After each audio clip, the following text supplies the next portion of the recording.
Hello, this is Robert Kiyosaki, and this is session number 1 of a new program we're starting here at the Rich Dad Company. It's to promote my latest book, The Capitalist Manifesto. And it's a brand new book. You can see it on the screen here. Look for it in local bookstores or order it online. So this is session number 1 of Capitalist Manifesto. And it's a very dear old friend. He's a young guy, but he's an old friend. And he's going to tell us what it's like to be inside a country that collapses. And his name is Philip Haslen. His book is When Money Destroys Nations. You can see it here. Please get the book. It's eye-opening because, as you know, as we talk today, America is just cranking out the money. They're just printing. People are now waiting for UBI, Universal Basic Income, MMT, Marxist Monetary Theory. Everybody wants free money. So what we're doing is, Philip wrote a book, When Money Destroys Nations, because he lives in South Africa, one of my favorite places on the planet Earth. I came across this book. I was going through Johannesburg Airport, and I saw this book, When Money Destroys Nations.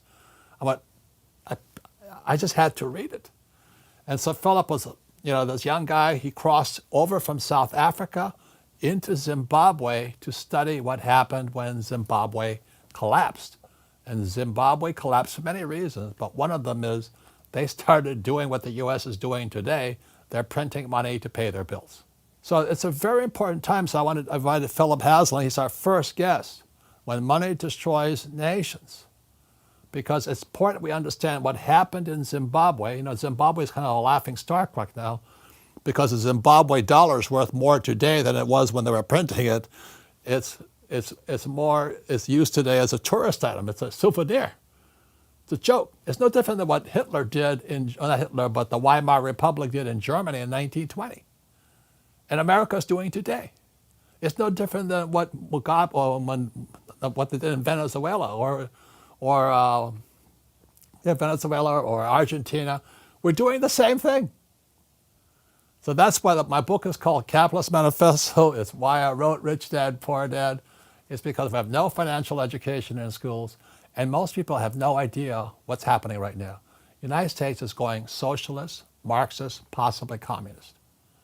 That's what frightens me. And I know I can probably get deplatformed for this, but so be it. So with that, I want to invite my friend here, Philip Haslen, When Money Destroys Nations. Welcome to the program, Philip. Good afternoon, Robert, and good afternoon to your viewers.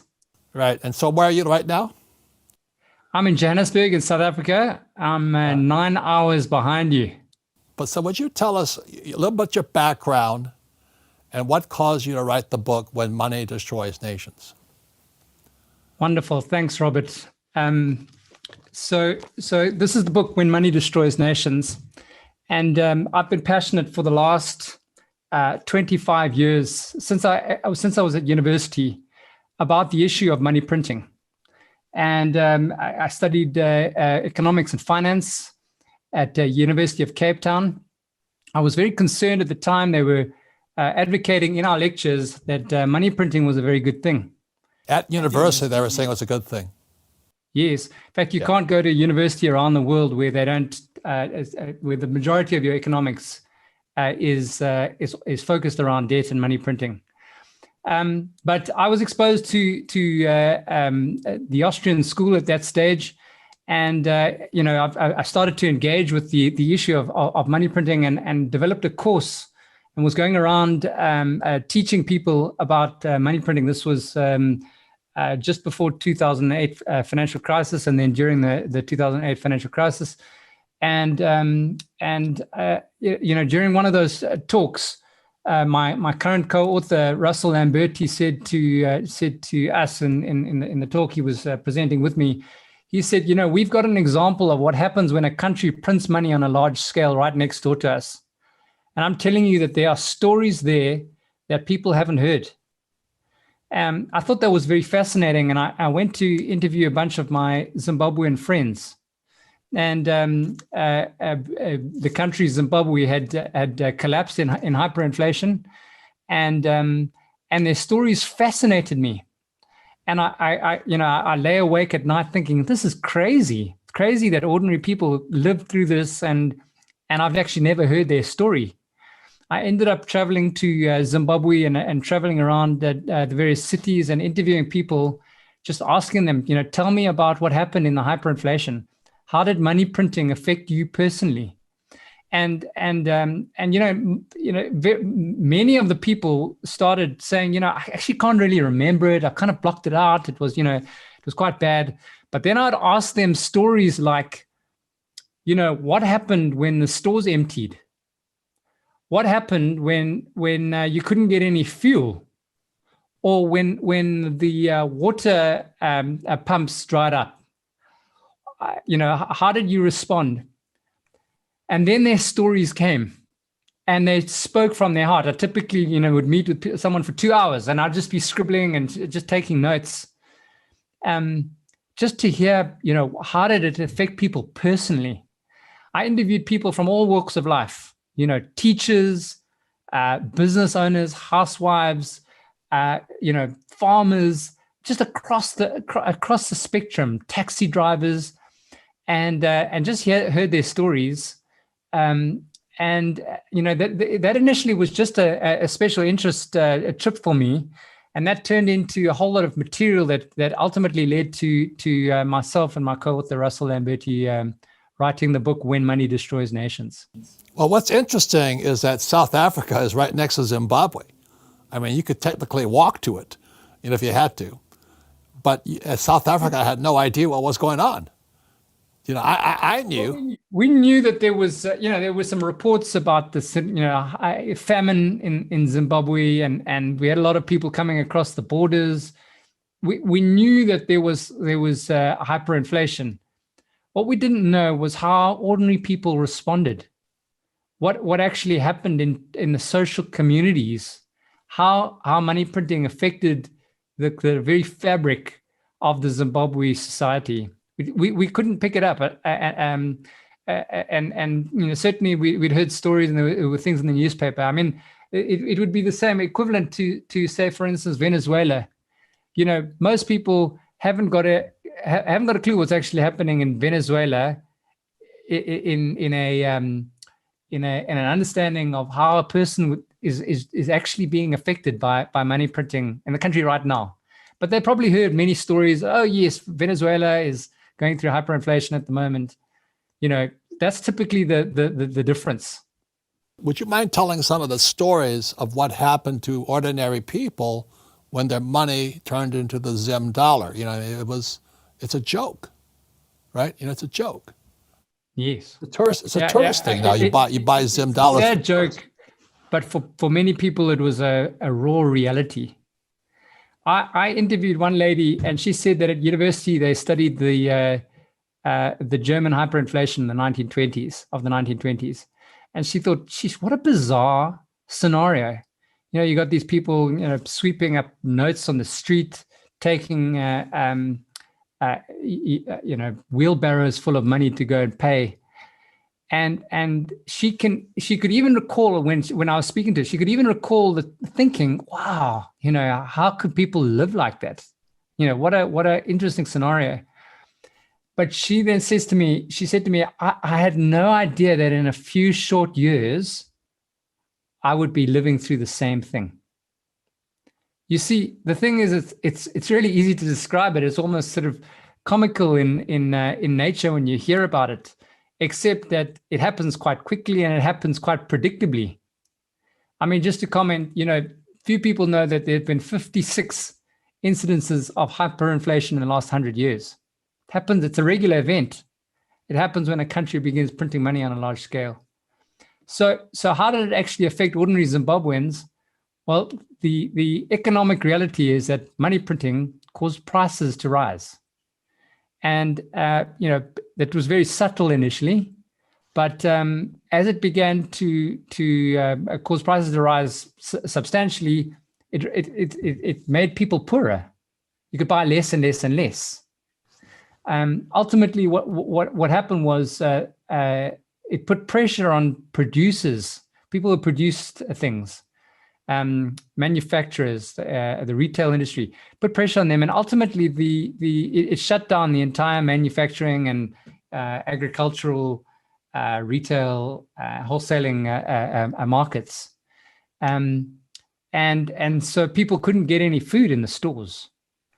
The only way that they could get food was to barter, and to actually bring real value, and then barter behind the clubhouse, as it were. I mean, many stories about clubhouses, taxi ranks, and these types of places becoming meeting places where people would meet and would barter for goods that they needed in day-to-day life. So I mean, the very typical thing is you put pressure on your supply chains. Money printing effectively wipes out your supply chains because nobody will sell to you, because the Zim dollar is worth nothing. Nobody will sell you anything, so the supermarkets go empty. They can't bring food in. Yeah. So what happens is you sell something and you get paid, and it takes a while for you to restock your stores. And the time that you need to pay for those goods, the prices have risen, and your effective margins have decreased. And then you sell and the prices have gone up, but then you need to restock your stores and the prices have increased. And a time comes when that inflation cycle starts to beat you at the kind of supply game. And you actually become unprofitable. Your margins become unprofitable. You can't raise your prices fast enough to compensate for the cost of your inputs. It's a very subtle thing, and it's very difficult to actually pin it down. But you get a sudden moment when all the stores begin to go empty, and businesses begin to shut down. And then it begins to put unique pressures on people. Well, how do you actually get supply? Most people, even in Zimbabwe in those days, most people got their food and goods and services from stores. And so it just fundamentally changed the way that people interacted in a business sense. And it became about barter. And it became about, people spend a lot of time trying to kind of understand, how do I price goods so that, like, when I restock the stores, I can remain profitable again. So that dynamic affected all of the economy. So the fuel stations, water and fuel reserves, government services got completely wiped out. You can imagine that when you're trying to pay taxes, or when the government's collecting taxes, and you typically pay taxes at the end of the year. But by that stage, all the tax revenue has been eroded. So this is a bizarre thing, that the money printing that funds the government ends up actually eroding the tax base of the government, and the government gets poorer and poorer in its ability to deliver on services. So when you see, like, Japan, 30 years now has been printing. You see America with Biden coming in now, they're saying, oh, good, inflation is coming, because they printed, I think, like another 4 trillion, and they're going to print another trillions. Our whole U.S. economy is coming apart because, exactly as your book says, when money destroys nations, the U.S. dollar is destroying the world right now. Because it's the reserve currency of the world. So when you hear stories of Japan, what goes through your brain? Yeah, I mean, I think there's a few comments. And this comes from an entire worldview. It's ultimately my life calling. It's a message, guys, that money printing actually causes real, tangible pain for people. As an economist, Robert Wiedemer, said, money from heaven will be the path to hell. It's it sounds so attractive that we should just print money and give it to everyone, and ultimately the government is our supplier, or our gives us our incomes, but it leads to specific steps that lead a country into extreme economic pain. So part of what we've done in the book, and what we've been doing in our presentations, is to try and depersonalize the issue of money printing, because money printing can become quite a political thing. And people can point to, okay, well, Joe Biden is the one that's doing all the money printing. Well, actually it was, there's a lot of money printing before. Let's talk about money printing in less polarized terms. Money printing, in a nutshell, causes a country to become extremely poor, and it causes the individuals in the country to be impoverished. That takes time. It never happens. You never just slip into hyperinflation in a day. It takes time, and specifically what happens is the government typically loses its restraint. So it starts off being, we'll just print a little bit of money and we'll use it for certain causes. And this happens everywhere. It's happened actually throughout history. We'll just print a little bit of money. So to interrupt you, in your book, man, I want you're going to sell a lot of books, When Money Destroys Nations. But one of my favorite stories from your book, is it the 7 falls or the 6 falls of the pools or whatever it is? Because that's what you're talking about. Once you start, you can't stop, right? Yeah. So we call it 6 gorge moments, and the analogy comes from a river in the Hottentot Holland Mountains in the Cape, in South Africa, where there's a whole series of waterfalls, and you can there's a whole lot of people that they go down. It's called Suicide Gorge, okay, for a reason, because you jump off and you land in the pools below. But I've done it twice, and I won't do it again. But what happens is, once you jump off the first waterfall, it never occurred to me before I did that jump. Once you jump off the first waterfall, you can't go back up. Okay, it's very difficult to go back up. So you've got to go and walk along, and then you got to jump down the next waterfall, and then the next waterfall, and the next waterfall. And until you ultimately get to these bigger and larger waterfalls, and you're stuck because you either stay on the one level and spend the nights there, or you continue jumping. So that's how governments start, right? They start with the first fall. It's the first fall. It's the first little bit of money printing that happens. What actually, economically and socially, what happens is money printing begins to lead to inflation. And that takes time. It trickles into the economy. The government prints a little bit of money, and slowly prices begin to rise. But after a while, everyone in their minds socially begin to price in future money printing, future money printing. And a subtle shift begins to take place. And that shift is where, instead of doing price increases on historic money printing, you begin doing price increases based on future money printing. And so people get wise to the system, and so they start raising their prices, and the amount of money ends up not being enough in the society. And this is where the second gorge moment happens. The first gorge moment is when past inflation becomes future inflation. And the second gorge moment is where the country experiences money shortages. So the money printing actually leads the country into money shortages. And what people will say, there's like a banking, there's shortages of money. We need to be printing more. There's a deflationary risk, and all of that sort of stuff. You would have heard it before, because that's you get this fundamental driver of money printing leading into this this bizarre scenario of money shortages.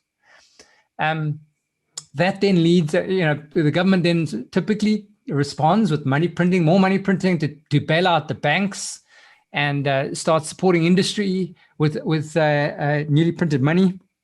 And that then leads into the emptying of stores and the shutting down of industry, as we'd mentioned.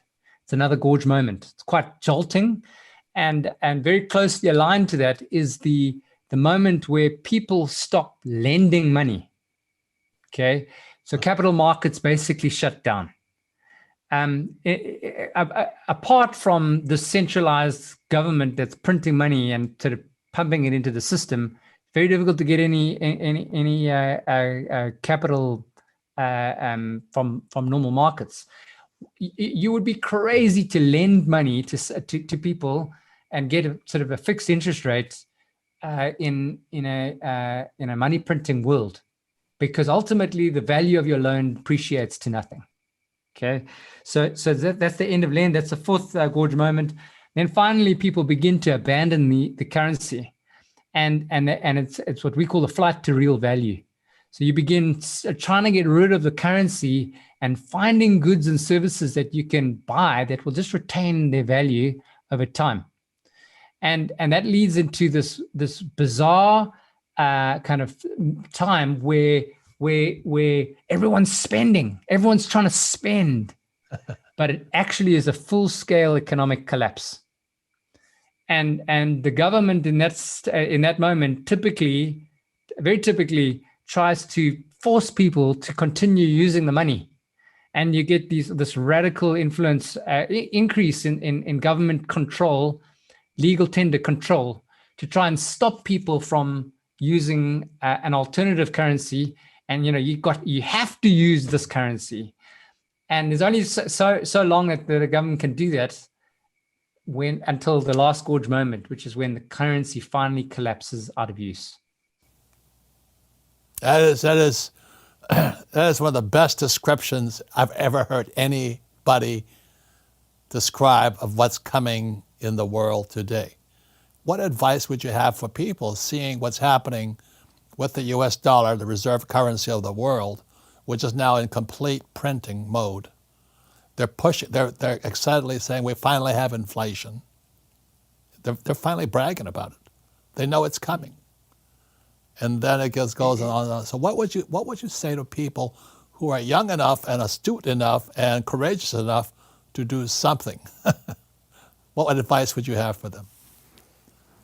Robert, it's a great question, and it's the question that we get quite a lot.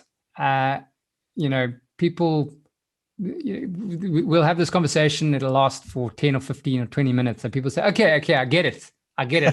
Money printing is happening, and hyperinflation is coming. Just tell me my quick wins. What must I do?" Okay, and the answer is there's no sort of easy solutions. So I can give you a couple of kind of high level sort of tips, but ultimately what it requires is people to really soak in these concepts. The world of sound money and the environment where your currency and monetary system is stable and prices are stable. Like, that's a different scenario to a world where prices are rising and people are getting impoverished. It's a completely different scenario. It requires an entirely different outlook on the world. Okay, so we typically say, look, you need to spend some time educating yourself, understand it. There are several books that are amazing on our website. We've got sort of a list of kind of easy reading, harder, medium, and kind of more complex. In terms of just educating yourself, understand what are the forces at play, because this stuff is subtle. You don't see it until it's actually like really taken away a lot of value. I think next thing to say is what typically happens in any culture and every culture is that people typically move from a weak currency to a strong currency, to a relatively sound currency.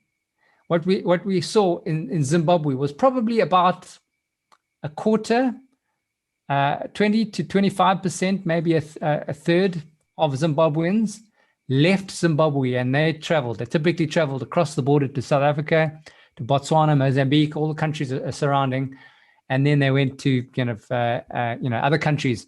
But in South Africa, relatively speaking, South African currency has been weaker compared to the British pound or Canadian dollar. So all the South Africans have been going off to England to go in. So what happens is they follow the money. They migrate with the money. Sound money systems. Your, Wow. one of the foundations of freedom, your foundations of liberty is sound money. And so what we typically recommend is, look at a country that has relative sound money system, and consider moving. It's that bad. That's how intense it actually gets. Next thing is, we talk about people moving from weak currency systems to strong currency system. The same thing happens with capital. So if you have your money in a weak currency system and it's depreciating, you typically take your money out of the depreciating currency and you put it into a stronger currency. So we had Zimbabweans taking all their money out of Zimbabwe, any money they could get out of Zimbabwe, and they put it in South Africa. Relatively speaking, South African rand was stronger than the Zimbabwe dollar. But you have South Africans saying, how do I get my money out of South Africa, and put it into, historically, it's been putting it into British pounds and US dollars and euros. The problem is that America, England, the Eurozone, Japan, China, all of these currency blocks, monetary regions, have been printing money on an outrageous scale, trillions and trillions and trillions over the last year. So it's not an easy thing. Where would you put your money? The whole concept, and you and I have talked about this over the years as we've talked on various platforms. We believe that the beauty of the cryptocurrency revolution is that it enables people to create a sound money system where no one has the ability to print more money than has been designed by the system. Okay. And now there's a whole lot of other risks associated with cryptocurrency that you should familiarize yourself with if you're going to get involved in it. But the ideology of Bitcoin and these cryptocurrencies is ultimately that you can create a global reserve sound money system. Okay, so certainly cryptocurrencies play a significant role in where you would put your money. But they're not they're not the silver bullet, because what happens when you live in a country where the government is trying to force you to use the money that they're printing, and they begin to make it, they don't like competitors, and they start increasing transaction control and start saying you can't use cryptocurrencies as an example. Okay, it's illegal. We're doing it for your benefit, but the real reason is because that they would try and shut it down is because it's becoming a competitive threat.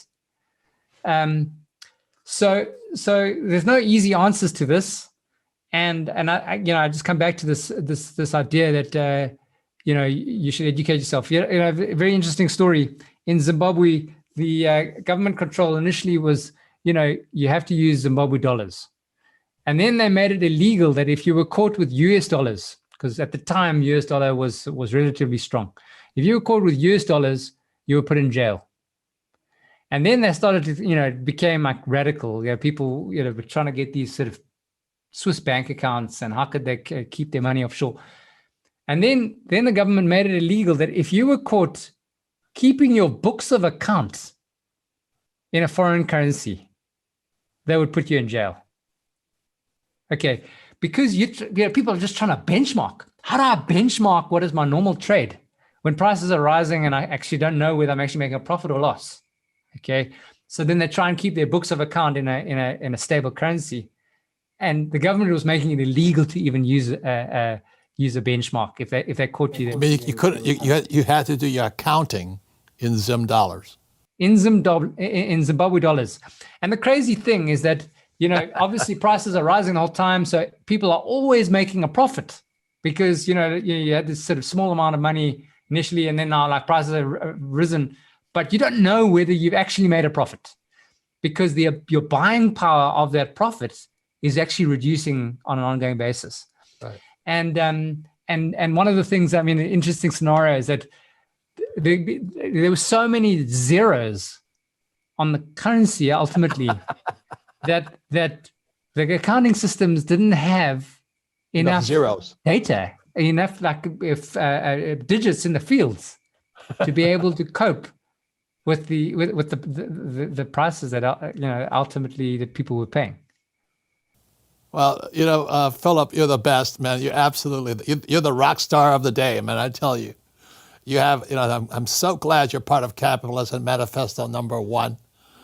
And, what you're saying here is so priceless for the world to understand. Because as we're talking right now, Janet Yellen, she used to be our Fed chairman, and now she's the Secretary of Treasury, and she's kind of rattling the saber sword, saying that they're going to check into Bitcoin. Because we're competition to their Bitcoin's a competition, or Ethereum or Coinbase, or their competition to the central banks of the world's franchise of printed money. So I'm glad you're saying what you're saying. We're not saying it's the panacea, but it should be considered. Is basically what you're saying? Yes, I mean, it depends who you speak to about cryptocurrencies, yeah. But we certainly see Bitcoin as a global reserve sound money instrument, and the network effect is growing and growing. Price increases, people see the speculative boom, but what they don't see is that the actual use of Bitcoin is growing around the world. People are actually using it to transact across borders. Unit of exchange. Yeah, it's actually a currency that people are using. Right. Isn't that interesting? Exactly. You said something about we're smuggling hard currency out. Yes. Yeah, the government typically, as I mentioned, it tries to stop people from taking money out the country. It tries to stop people from investing and actually using relative sound. You call it hard currency. We call it sound money. But things that you can use to actually benchmark day-to-day trade. And so you get these huge amounts of exchange control. Typically, the government starts to implement price caps. Like everyone's talking about this inflation. Oh, it's going to be a great thing. But I can tell you, as soon as it begins to affect ordinary consumers, what's going to happen is, and this is what happens every time, is the government's going to say, it's these profiteers. Yeah. And they're raising their prices unreasonably. And then they put these price caps. So you're actually not allowed to raise your prices, and we start monitoring you. And that means that the government's actually got to come in and start regulating people's individual engagements at the point of sale. So can I add one more thing? 2019 was a big year for me.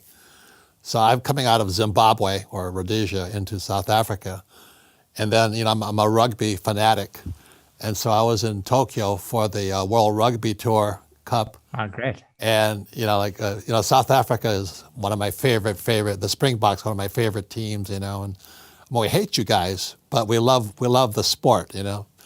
And so I'm in Japan, cheering for just for the sport. I just love rugby union. And as I was coming into Japan, they weren't checking me for drugs. They wanted to know if I was carrying gold. Isn't that interesting? So Philip, I want to thank you very, very much. You're a rock star. I mean, I still remember the day I'm cruising through Johannesburg Airport and I see this book, When Money Destroys Nations. I said, well, who is this guy? That was years ago. And that book just opened my eyes. And so your message today is more important than ever before. So, I thank you for being episode 1 of Capitalist Manifesto. And it's exciting times. Thank you very much, my friend. You're a rock star. Thank you.